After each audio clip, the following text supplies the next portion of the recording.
On a tous des robes de nos mamans qui traînent dans le placard. C'est des choses qu'on peut reprendre à notre échelle et les utiliser différemment. Azulik, c'est Ariel 2.0 et je vous montre aujourd'hui comment j'upcycle mes tenues avec des touches kabyles. Là, on est sur un cardoon que j'ai créé récemment. Du coup, j'ai eu la chance de coiffer Flesh Love et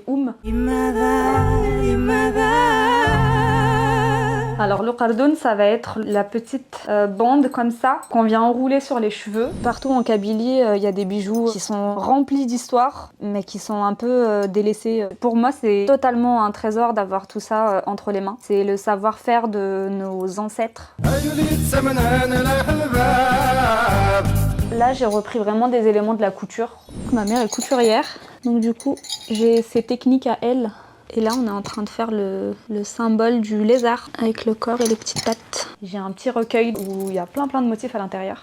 C'est un livre de Monsieur Rachid Sadegh qui a été fait en 91 et je l'ai réédité il y a un an. J'ai eu une période de ma vie où j'avais besoin d'être reconnectée à mes origines.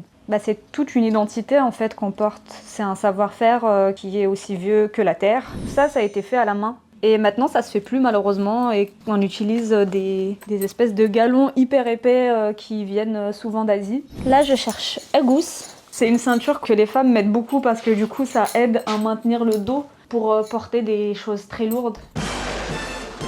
Ça se met comme ça. Ça m'arrive de sortir des fois avec des tenues loufoques, donc des tenues de scène. Une dame se promène en riant dans la rue. C'est un peu la grosse problématique justement des cultures comme les nôtres où nos tenues traditionnelles sont considérées comme des tenues de scène et je trouve que c'est dommage de les cantonner en fait juste à ce rôle-là parce que c'est beau tout simplement ce qu'on a et qu'il faut le porter.